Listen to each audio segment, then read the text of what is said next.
Baik,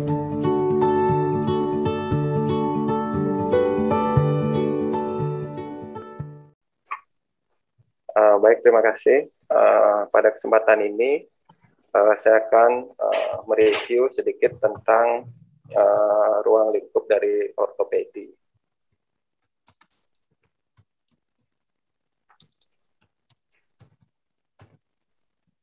Nah, apa itu ortopedi? Nah, ortopedi merupakan cabang ilmu kedokteran yang menangani pasien dengan kelainan atau penyakit pada sistem muskuloskeletal, di mana terdiri dari tulang, otot, tulang rawan, ligamen, tendon, fascia, bursa, sampai persendian.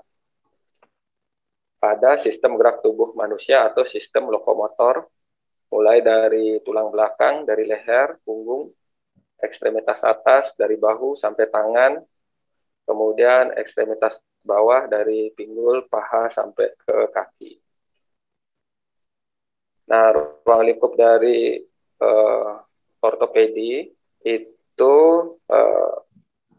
dapat pada pasien dengan penyakit muskuloskeletal dengan yang dilakukan tindakan baik medis, ya baik tindakan operatif maupun non operatif, seperti kelainan misalnya pada anak-anak atau kelainan kongenital dan pertumbuhan, infeksi pada atau inflamasi pada sistem muskuloskeletal, kemudian penyakit rematik atau dan degeneratif seperti osteoartritis, trauma di muskuloskeletal fraktur, kemudian neoplasma atau tumor, penyakit neuromuskuler, dan kelainan metabolik. Nah, ini contohnya biasanya yang paling sering adalah kelainan kongenital pada bayi baru lahir.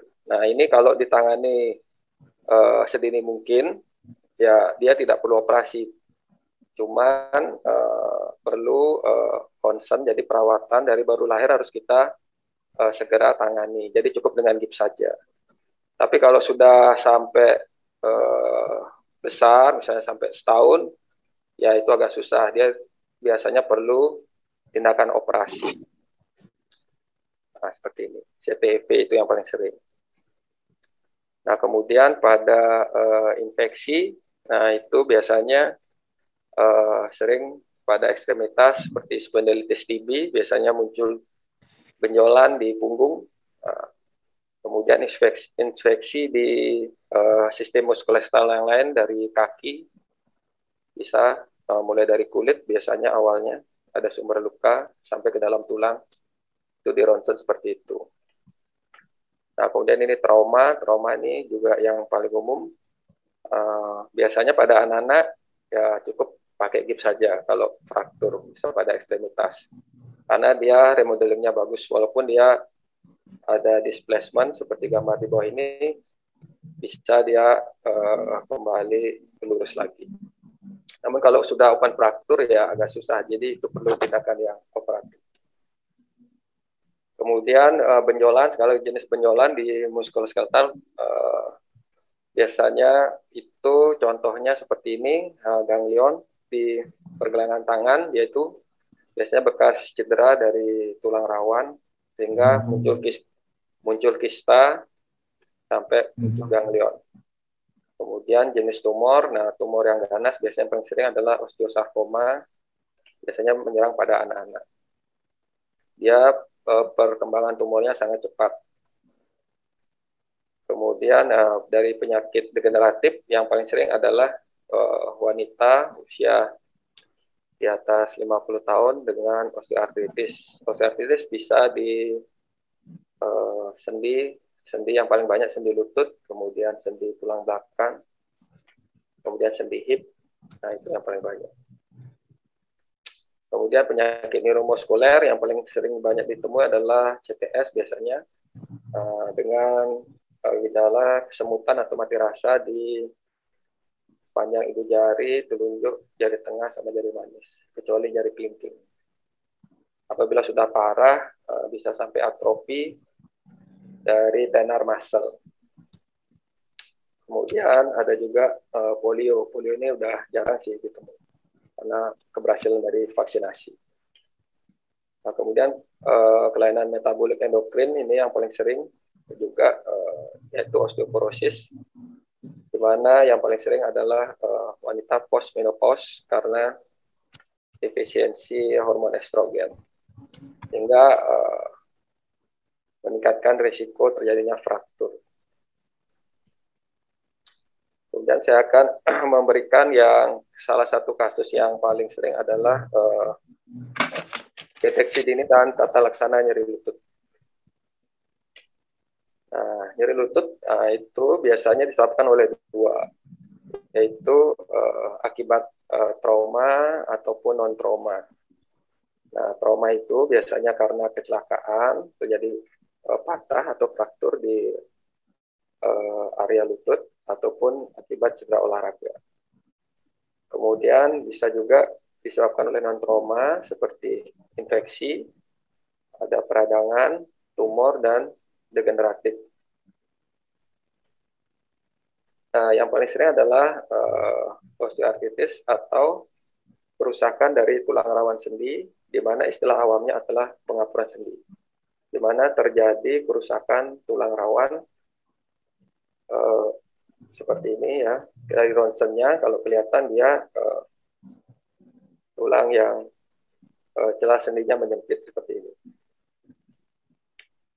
Gejalanya ini sering biasanya pada usia di atas 50 tahun, kemudian kaku sendi pada pagi hari di bawah 30 menit, kemudian munculnya bunyi apabila berjalan atau digerakkan sendi tersebut, kemudian nyeri bertambah dengan aktivitas, dan terjadi pembesaran di sendi lutut, dan kadang-kadang apabila sudah parah, dia bisa menyebabkan deformitas atau pembengkokan. Nah, faktor risikonya adalah yang pertama usia, biasanya sudah di atas 50 tahun, wanita, ada faktor keturunan, biasanya dari keluarga. Ini adalah faktor yang tidak bisa dihindari. Sedangkan yang kita bisa modifikasi adalah ketemukan dan cedera, penanganan cedera yang tepat. Kemudian ini prinsip penanganan dari osteoartritis. Yang pertama, mengurangi sendi beban pada lutut, ya, kemudian memperkuat, kemudian memberi nutrisi pada sendi lutut, meregenerasi sendi lutut, dan atau ini yang istilahnya operasi ini, pergantian sendi lutut kalau yang sudah kronis. Penanganannya ada 3, yang tanpa obat, dengan obat, dan yang terakhir operasi. Yang tanpa obat, istirahat secukupnya saat nyeri, biasanya itu setelah naik turun tangga atau jalan jauh atau berlari, sebaiknya istirahat. Kemudian diet atau makanan diatur, kemudian kompres hangat dan dingin. Nah, kompres dingin ini apabila dia lagi fase akut, sedangkan kompres hangat ini sudah untuk yang selanjutnya. Misalnya pagi hari sudah kaku itu atau nyeri, di kompres hangat. Kemudian terapi atau rehabilitasi medik. Nah, rehabilitasi mediknya difokuskan dengan low impact exercise atau penguatan otot sekitar lutut. Yang aman adalah bersepeda atau berenang. Juga penggunaan brace dan alat bantu tongkat untuk mengurangi beban ke lutut. Kemudian penanganan dengan obat-obatan bisa dengan obat minum, kemudian topikal, dan injeksi intraartikuler. Injeksi intraartikuler ini biasanya ada macamnya, mulai dari steroid untuk fase akut, kemudian bisa dengan hyaluronic acid, dan bisa dengan PRP atau platelet plasma.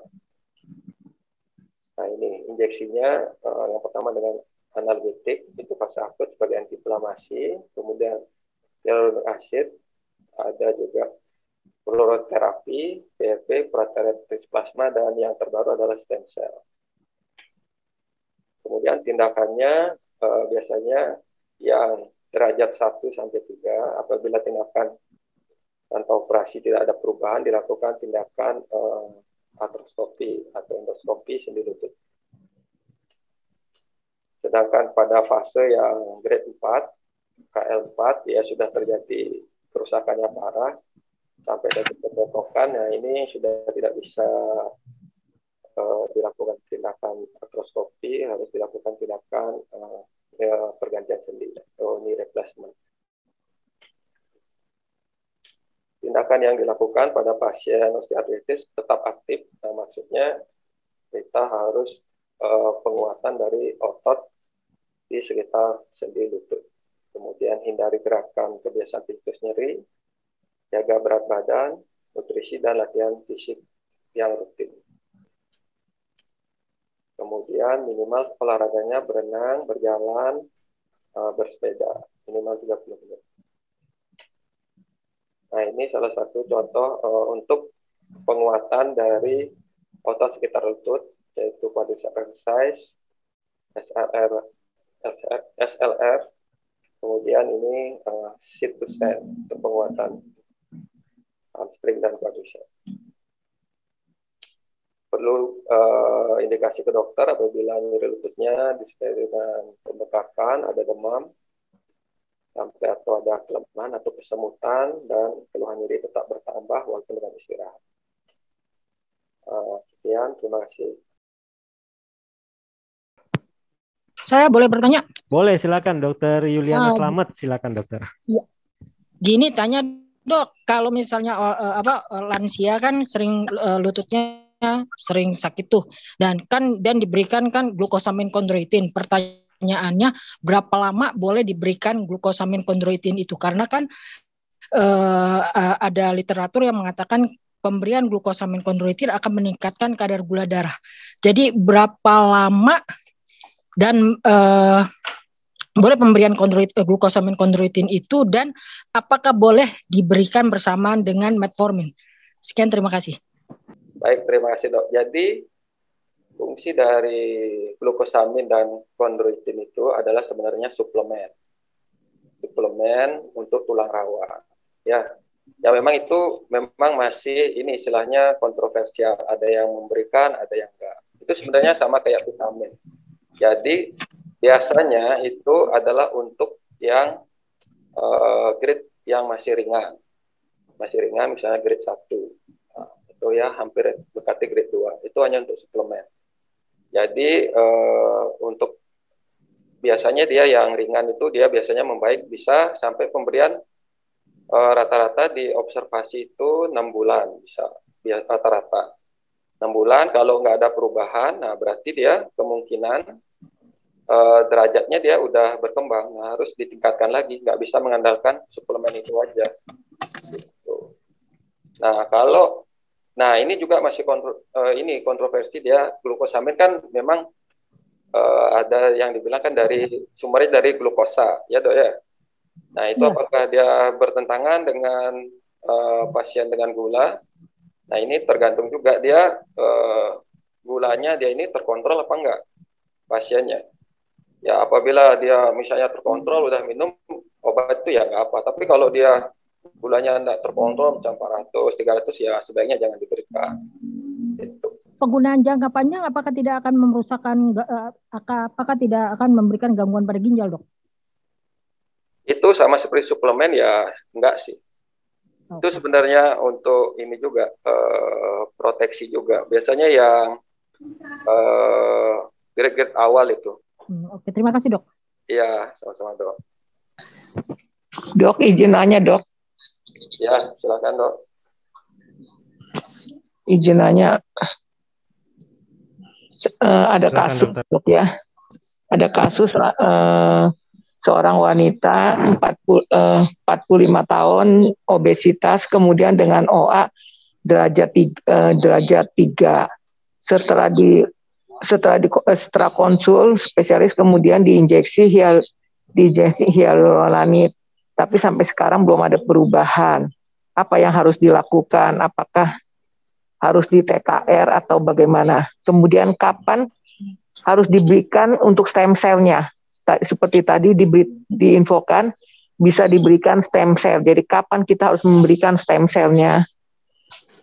Kemudian kalau untuk kalau kita di FKTP pertama, kemudian setelah kita obati tidak ada perubahan, apakah kita langsung rujuk ke spesialis atau ke RS untuk tindakan selanjutnya setelah kita obati dengan obat-obat oral?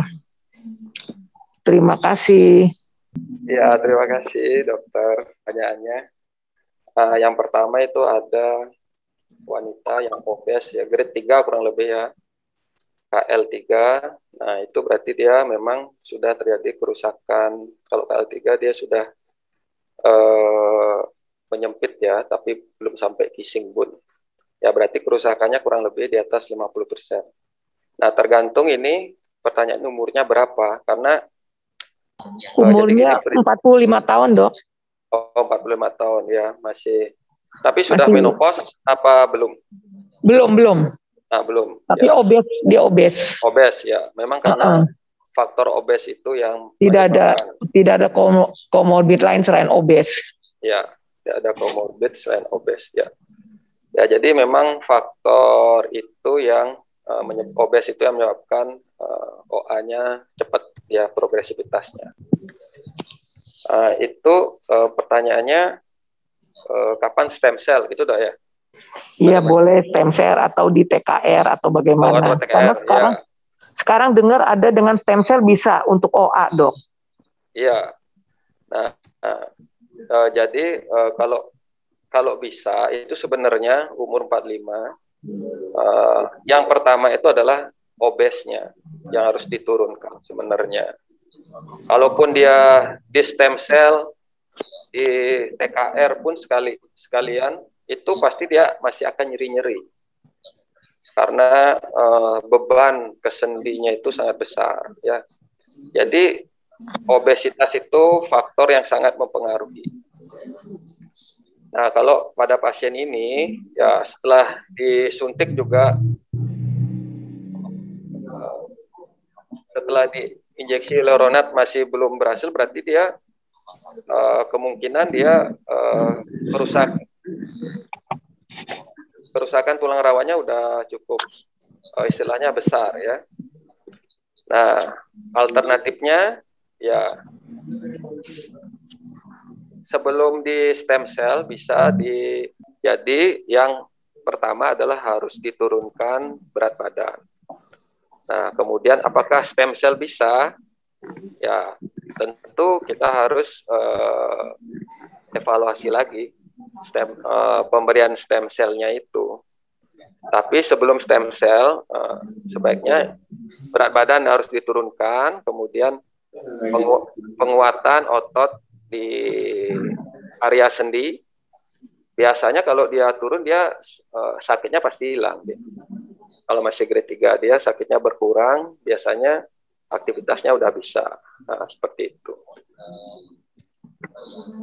Dan kemudian kalau untuk merujuk pasien ke FKTP, ya, dari FKTP ya, itu kalau setelah ditangani misalnya nggak ada perubahan, ya bisa dirujuk ke ortopedi untuk penanganan lebih lanjut.